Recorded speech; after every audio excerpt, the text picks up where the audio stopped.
Welcome to Living Blind. I'm your host, Naomi Haslett, and this podcast is brought to you by Balance for Blind Adults, located in Toronto, Canada. This season of Living Blind is sponsored by AMI.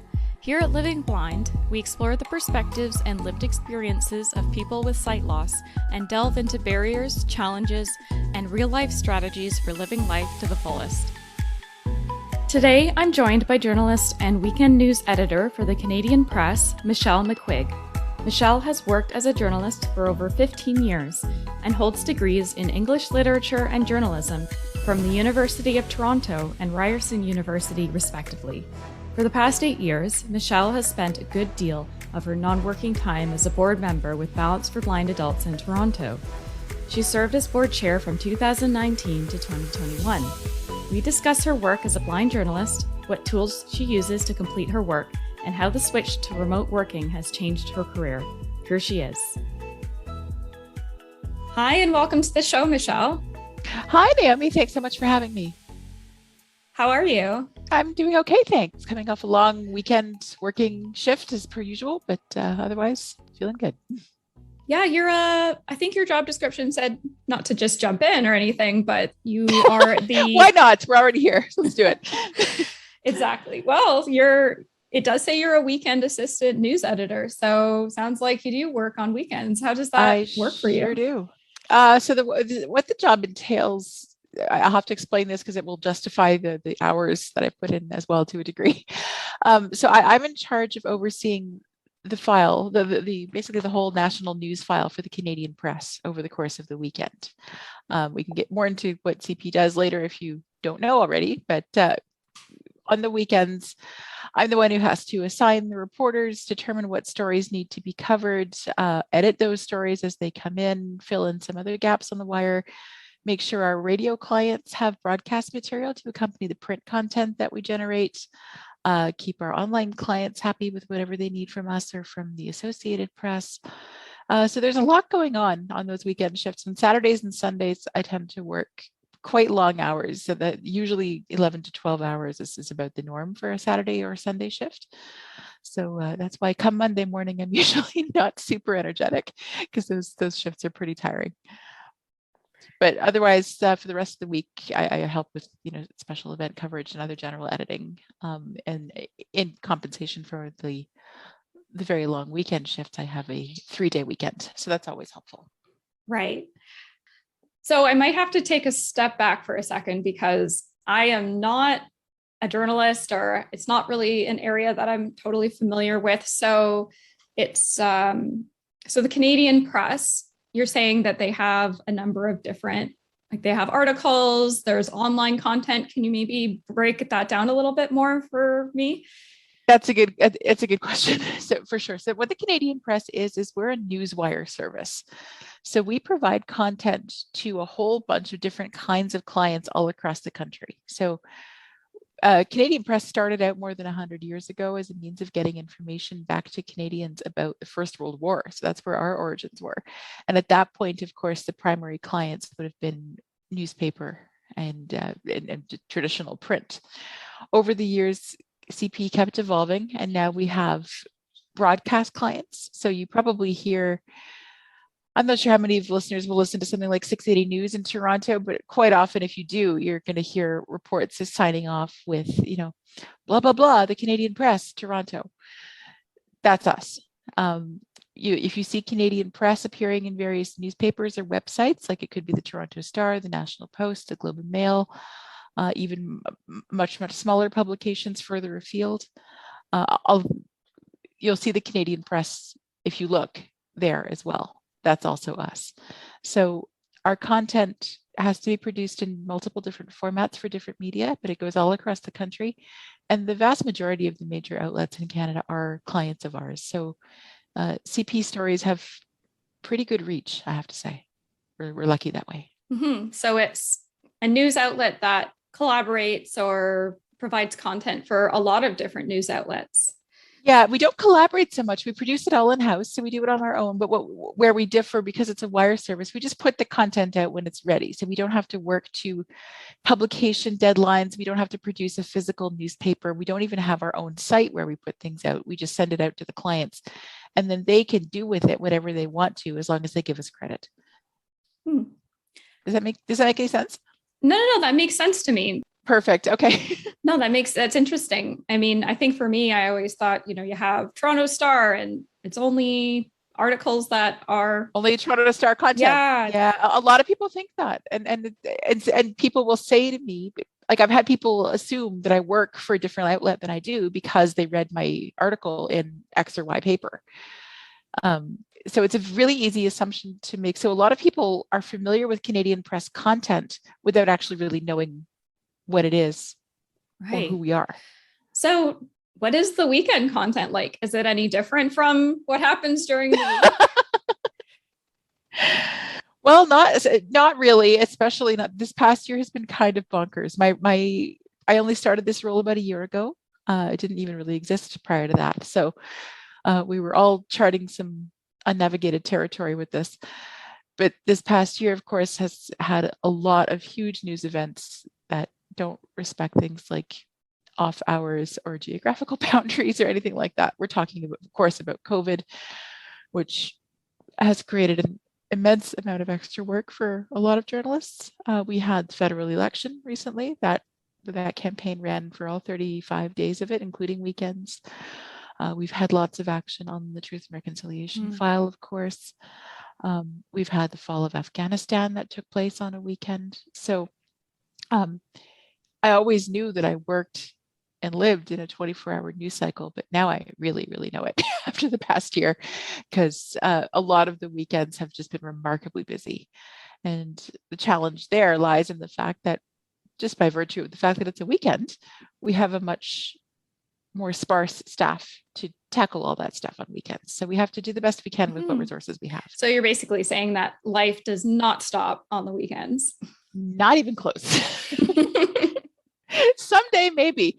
In fact, this weekend was a great example. Things were looking fairly calm. We had people in all of our bureaus across the country doing their thing, and everything was nicely under control. And then, boom, there was a deadly plane crash in Montreal on Saturday night at like 6 p.m. in a fairly populous area. So you really, truly never know with this job, which is part of why it's fun, if we're being honest. But it's also part of why it can be quite demanding. So I believe you've been working at the Canadian Press for 15 years. Is that right? Yes, it is. Started in May 2006, right out of journalism school. Oh, wow. So it was that quick. You went straight from university into this job. Well, I was pretty lucky there too. I spent, as all journalism school graduates do, you spend your final year desperately trying to line up some kind of summer gig. You start small and kind of hope that you'll go from there. So I was applying to every summer internship possible that I could, but my options, I felt anyway, were a little more limited because of my blindness, if we're being honest. A lot of people are encouraged to, move somewhere random and go work in, small towns so you can cover all of those small town events and get really familiar with local news coverage.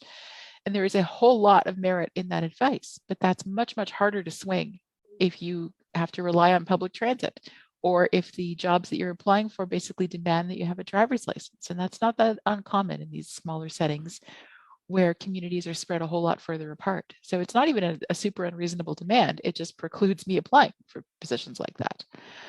There was also, at the time I was joining the industry, the focus on multimedia and video content was starting to really emerge. Now that's sort of a bit more specialized, but there was a bit of a demand at that point for visual skills that I obviously didn't have. So that was a bit of a challenge, and I felt that my pool of jobs to apply to was a bit constrained because of it. But I did apply around and did a bunch of interviews, and a bunch of them didn't work, which is pretty typical for a lot of us in that position.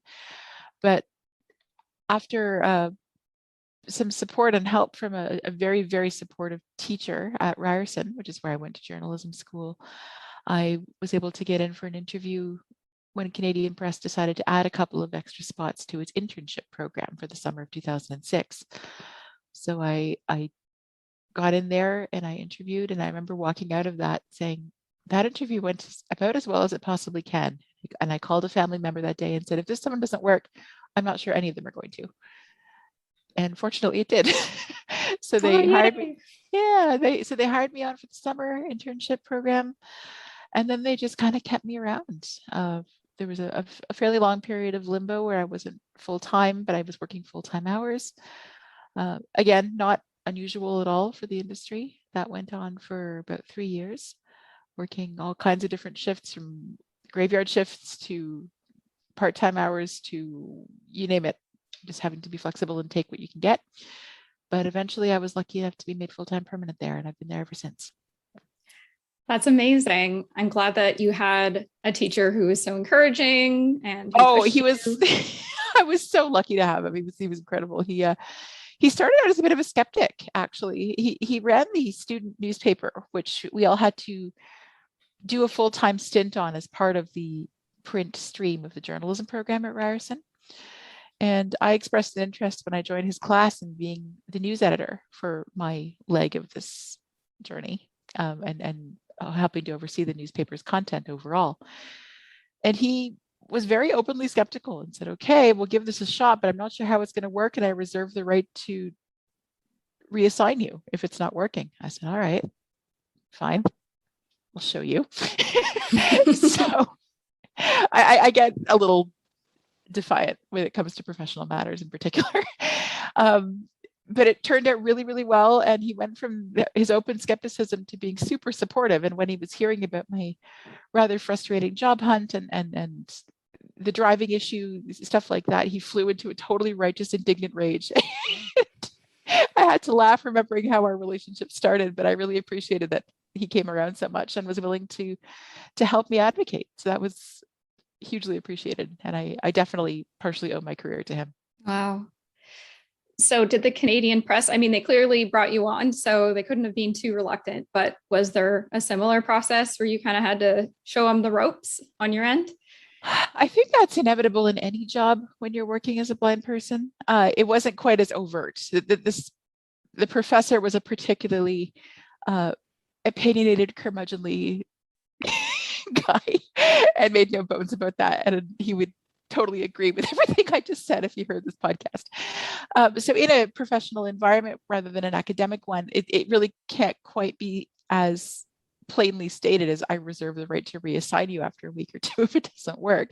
But there are probationary periods. And of course, there is an implicit understanding with an internship that it's a short-term thing. So the whole point is to kind of see how it goes. That said, Canadian Press was really, really supportive and made every effort to give me what I needed. So they were really great about inquiring about the technology aspect of what I would need to do the job. Even in the interview process, they were asking questions about that. One thing that sounds little, but mattered a lot and made me feel very supported right out of the gate. The entry system to get into the Canadian Press main office, which is has been on King Street for years and will soon be changing, but that to get in there, there's an inaccessible keypad system. So everyone has a personalized code that they can use to access the newsroom, the elevators, the washrooms, all kinds of rooms in there. But the keypad scrambles every time. So while it looks like a normal keypad, the numbers don't really align with how a normal phone pad looks. And because they scramble, it's completely inaccessible.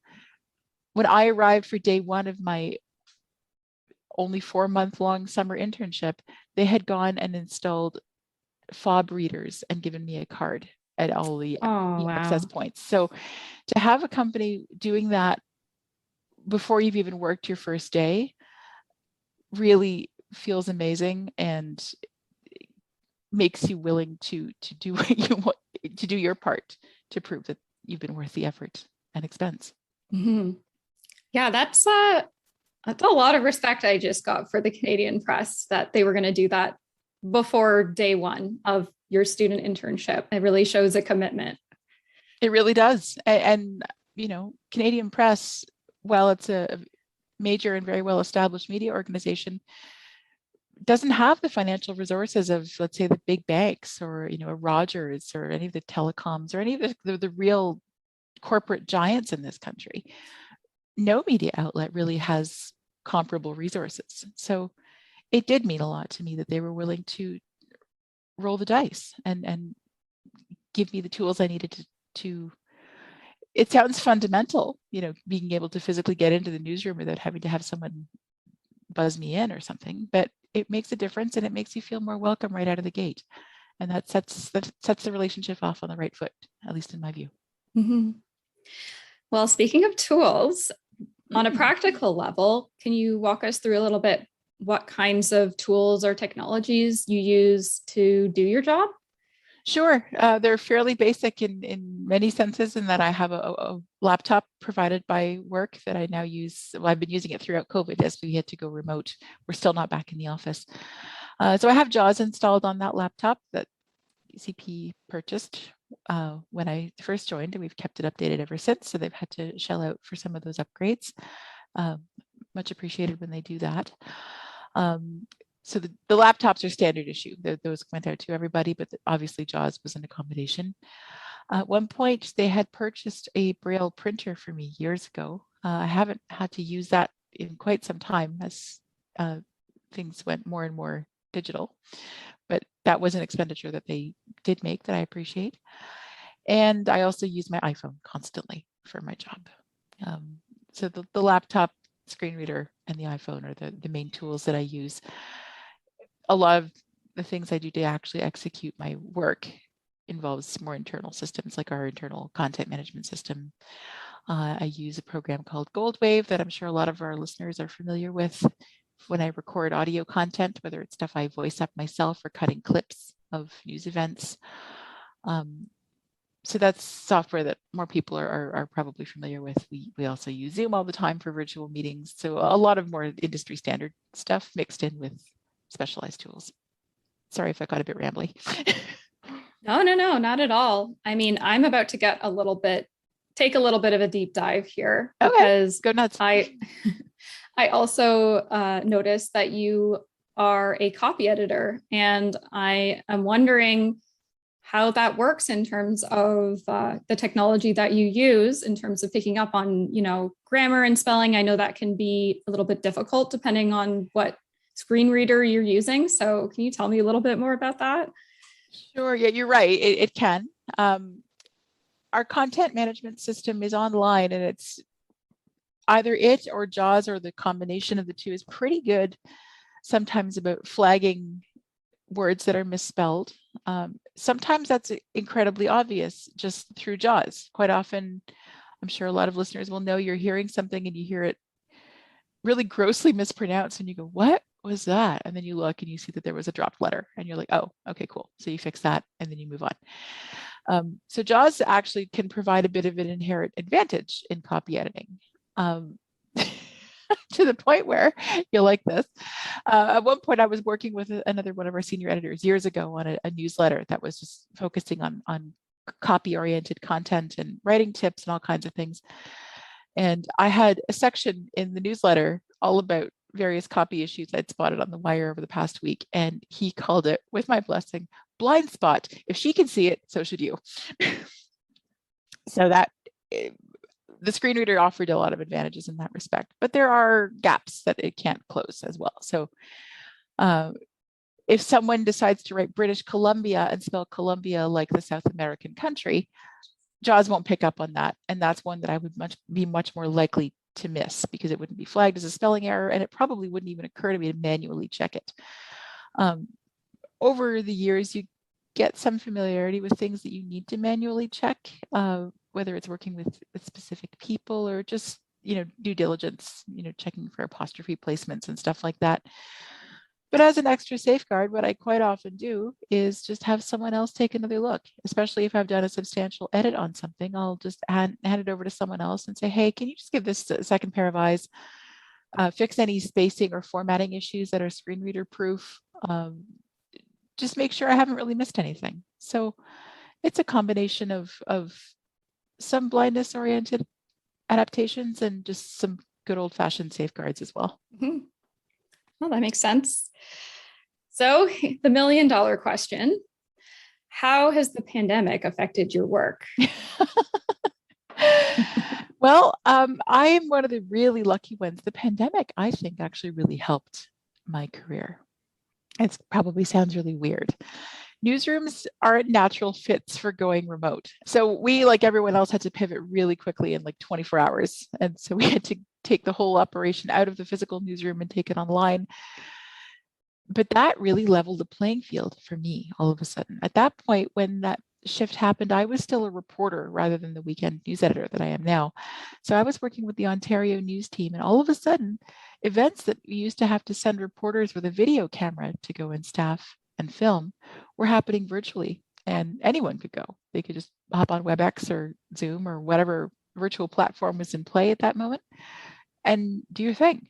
So all of a sudden, I had a whole bunch more assignments that I could do. I was already one of the writers who was being leaned on a lot for most of the major stories on the team, but all of a sudden I could help with things like covering Queen's Park, which is our provincial legislature, for those who don't know. That kind of thing opened a lot of doors and really leveled the playing field, and it was cool to be able to engage on the same level as my coworkers. I and my bosses all knew that I was just as capable of, asking questions and pressing politicians as the next guy, but I just didn't have the opportunity based on the demands of the job. With that removed and with the shift towards virtual life, that really leveled the playing field. And I'll never really know for sure, but I'm pretty confident that some of the work I did over the first 6-7 months of the pandemic directly contributed to the promotion I got last October. Oh, congratulations. Thank you. If that wasn't clear, so the reporting gig is what I did for the longest time, and then the weekend news ed, my current role, was the step up, and that only came about a year ago. Okay, I understand. If that clarifies matters at all. Yeah, it does. So you were working as a journalist for a long time, and then you are now, can you remind me your position title? Manager? Yeah, of course. Weekend news editor is the role. Weekend news editor. Yeah. Yes. Well, there you go. I think it was interesting when you were talking a little bit about the challenges you faced getting an internship. And in the back of my mind, I was thinking, oh, you mean it was a barrier traveling everywhere to get stories? I bet that's not so much of a barrier anymore in a strange way. So it sounds like I was right on that. You were totally right. Yeah, 100%. And it's, that travel aspect was an issue. I think I mentioned that it came up a couple times in the interview process of people wanting someone who with a driver's license. There was obvious skepticism too about being able to send, they want reporters that they can send to the scene of, let's say, a crime or any kind of breaking news story and be able to look around and assess the situation and determine who you need to speak to. So I wouldn't usually get those kinds of assignments, and I get that, but I could do the work other ways. I could make lots of phone calls, I could track down witnesses, I can dig through documents, I can call and keep bugging authorities, and I could write. So I had to work on those other tools to sort of make myself a little bit more valuable in that sense. But it was really amazing when we made that virtual shift to be able to operate in a more comparable way to the rest of my colleagues. It felt really good, I have to say. Mm-hmm. Can I ask you, do you have a favorite topic that you like to cover? Sure. Well, I actually, over the course, in the last few years of my reporting stage of my career, developed a little bit of a beat writing about disability issues. That was something that I felt was being underserved and underreported. And I kind of resisted it for a while on the grounds that, yeah, I don't want to be that guy who only writes about the demographic they can best identify with. But my perspective on that shifted over time, and I realized that actually probably I was best equipped to cover some of these stories and obtain trust from my interview subjects, and that I did have some unique perspectives on this that I could bring to bear and hopefully bring some value to the file. So I started writing about these kinds of stories, and as often happens when a reporter tries to create their own beat, it kind of snowballs and eventually takes on a bit of a life of its own. So one story begets more. People will reach out to you and say, oh, I read your piece on X or Y. I have this related issue that I want to talk about. You start getting press releases on these matters as these stories kind of build up. And then, of course, your network of sources and contacts grows, and you're better positioned to keep your ear to the ground and keep wind of news that's breaking in the field that you've chosen or the area that you've chosen to document. My timing was also really good in that it coincided with the federal government deciding to bring on Canada's first ever piece of accessibility legislation. So that was a really major development, and no one else was covering it. I was the only national reporter with a national news outlet to document that bill from its tabling in the House of Commons to receiving royal assent. Disability does not get a whole lot of attention in Canada's media landscape. And for a while, I felt like I was filling that gap, and I really, really enjoyed that work. Obviously, it has personal resonance as well, but it was also very professionally satisfying and informative, even as someone with lived experience of disability. I know you mentioned that you're recovering as the bill was going through legislation. Is there any particular piece that you're really proud of when it comes to covering the disability beat?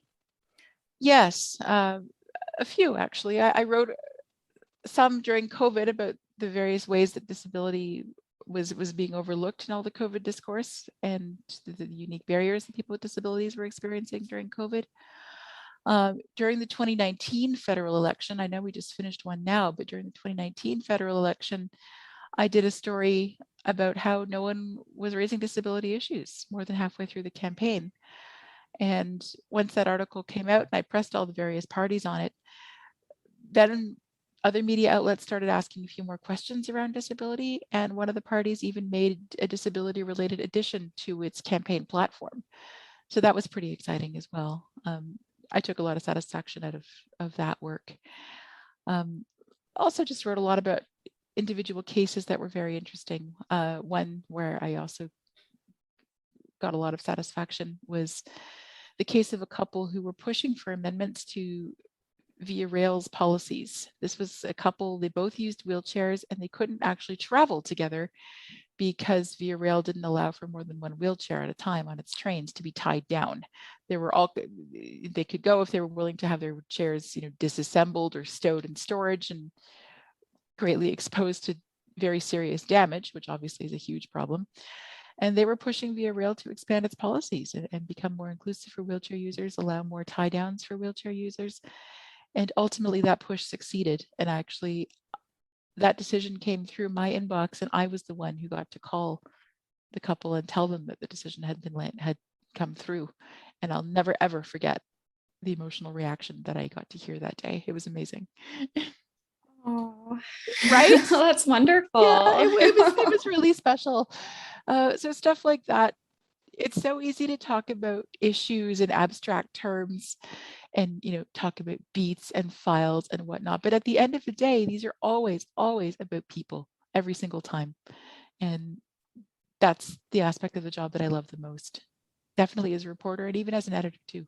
And I think one thing that you also really spoke to was the idea that, when it comes to the media or it comes to the news, you're not just, you're trying to report on the facts, but reporting on the facts does or can make social change too by bringing issues to light. Absolutely. And Canadian press, by virtue of the fact that we're a wire service, definitely has more of a just the facts kind of approach to reporting. This is an aspect I'm proud of, given a lot of how a lot of other industry activities have played out. But we don't have an editorial board. You'll never hear about Canadian press endorsing such and such political candidate the way a lot of newspapers do because they have editorial boards. We don't take those kinds of positions. So it really is interesting. And I feel like all of us who work at a wire service are uniquely positioned to see the ways in which pretty straight reporting with as strong a focus on objectivity as humanly possible can change conversations and pave the way for change. It's really gratifying. And now a message from our sponsor. Discover AMI's collection of podcasts created by and for the blind and partially sighted community. Visit ami.ca to learn more. AMI entertains, informs, and empowers. And now back to the podcast. I know that we've talked a lot about your career. So outside of work, is there anything that you enjoy doing, whether it's in your leisure time or anything else that's going on if you have leisure time? That's so cute that you think I have leisure time. Oh my God. I do keep fairly busy, but of course I do have some leisure time. I volunteer quite a bit. So I've been on the board of Balance for Blind Adults for, oh gosh, several years now. I'm losing track. I was the most recent board chair. I stepped down from that role after doing 2 years of it in June. The new job made it a little bit difficult to continue with that degree of time commitment. And we also had a wonderful successor all lined up, so that was great. But I'm still on the board and still acting as past chair. And that's been really gratifying to watch Balance evolve over the years and see a lot of really, really exciting changes taking place at this organization. I also am a member of the board for the Canadian arm of the Seeing Eye, which is a guide dog school that a lot of listeners will be familiar with, based in Morristown, New Jersey. And I'm on that board because I'm a Seeing Eye graduate. So if I reach out my right foot, I can pet my black lab Lucy, who's lying under my desk as we chat. Yeah, she's a good girl. So that's the bulk of my volunteer work. Otherwise, I fairly probably boring sounding domestic kind of creature. I love to cook. I love to read.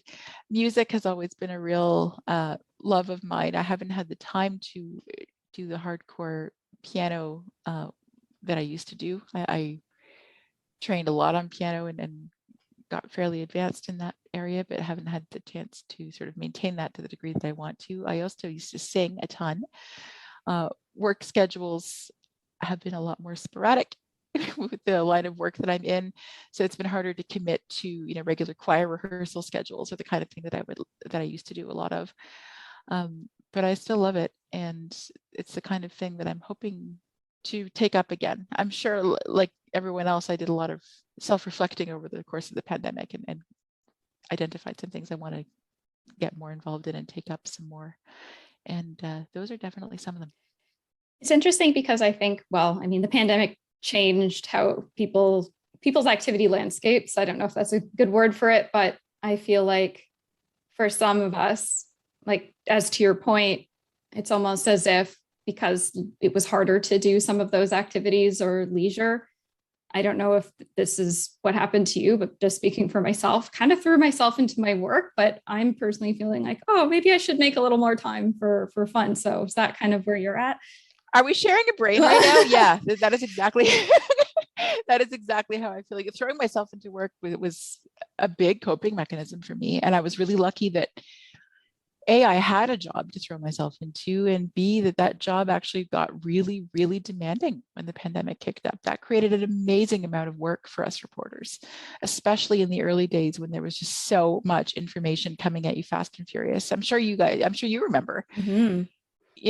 You'd log on to any website or open your Facebook profile, and like every 10 minutes, there'd be some new huge development about some major institution shutting down or crazy numbers or some other wild development on the COVID front. And that went on for months, and it was just really, really exhausting. So I did throw myself into work out of necessity, but it also really was a helpful coping mechanism at that point. But it's not sustainable. And like you said, you wind up doing some thinking and getting ready to sort of maybe make a few adjustments to your work-life balance as life hopefully returns to normal. Mm-hmm. Whatever normal is. Well, we'll find out, I guess, as time goes on. Yeah, exactly. Yeah, exactly. So you may have mentioned you have a furry friend nearby. Sure do. Right. I'm petting her with both my feet now. I'm hoping she'll start flapping her tail so you can hear, but no, she's too busy sleeping. Yeah, Lucy the black lab. She's 4 years old. She's a tiny little thing for a lab. She's not even 50 pounds. So she's a really little girl for her breed. But she's a total affection ball, and she loves work, and she's the best, cutest chick ever. I love her. So you've had guide dogs for quite some time, is that right? Yeah, I have since I was about 20. So I know some people prefer the cane, some people prefer having a guide dog. Can you share a little bit about why having a dog was the right choice for you?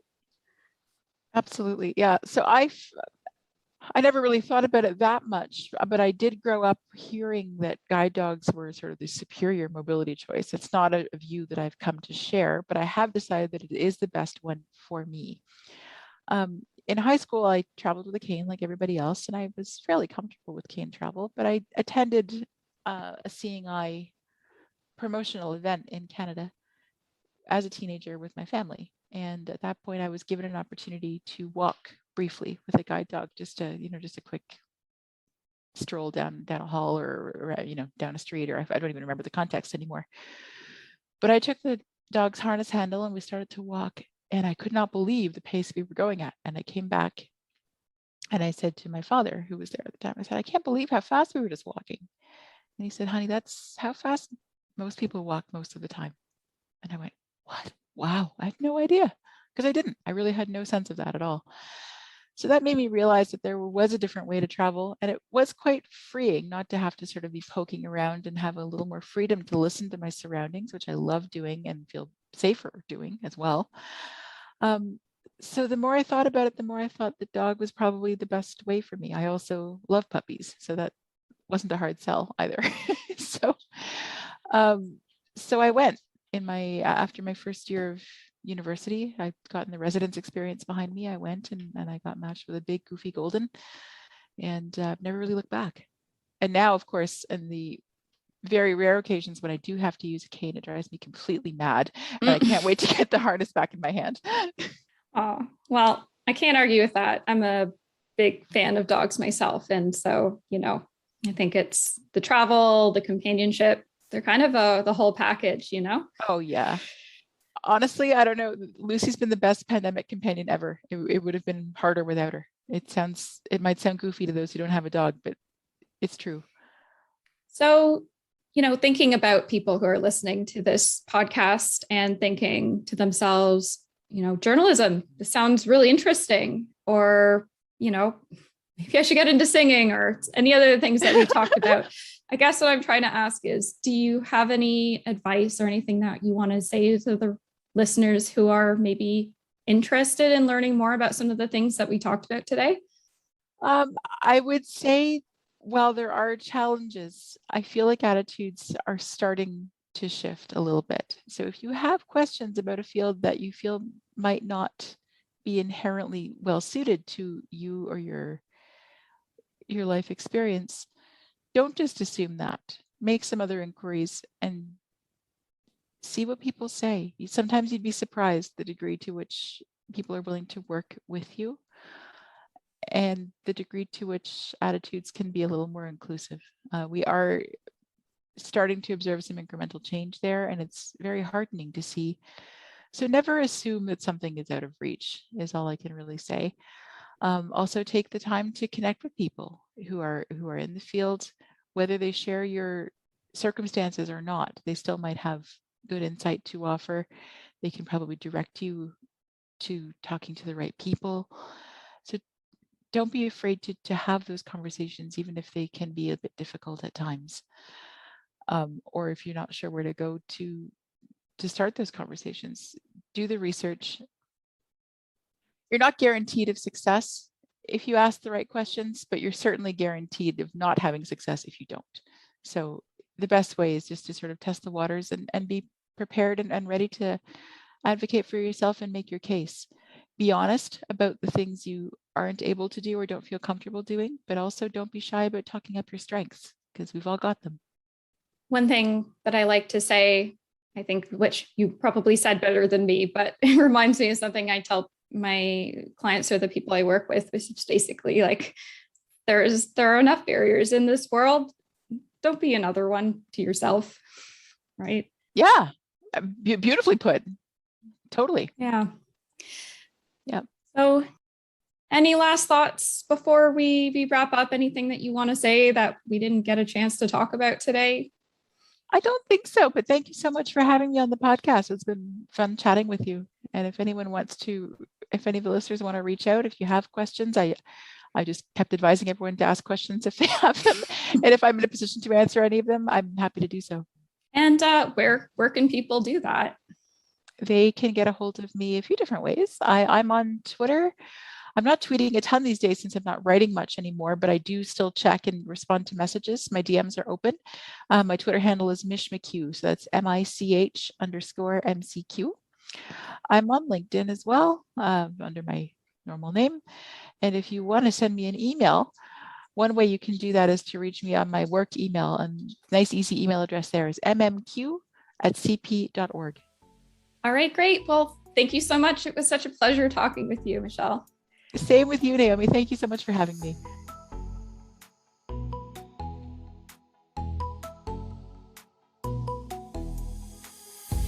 That's it for this episode. Thanks for tuning in. We hope that you enjoyed it as much as we enjoy doing the show. Special thanks to today's guest, our host Naomi, executive producer Deborah Gold, and the entire team at Balance for Blind Adults. If you like what you heard today, feel free to subscribe, like, or follow us on whatever platform you're listening on. We're on Facebook, Instagram, and Twitter at Balance for Blind Adults. For more information about Balance, our programs and services, and to access the show notes, please visit us at www.balancefba.org. I'm producer Troy Taylor, and this has been Living Blind. Thanks for listening.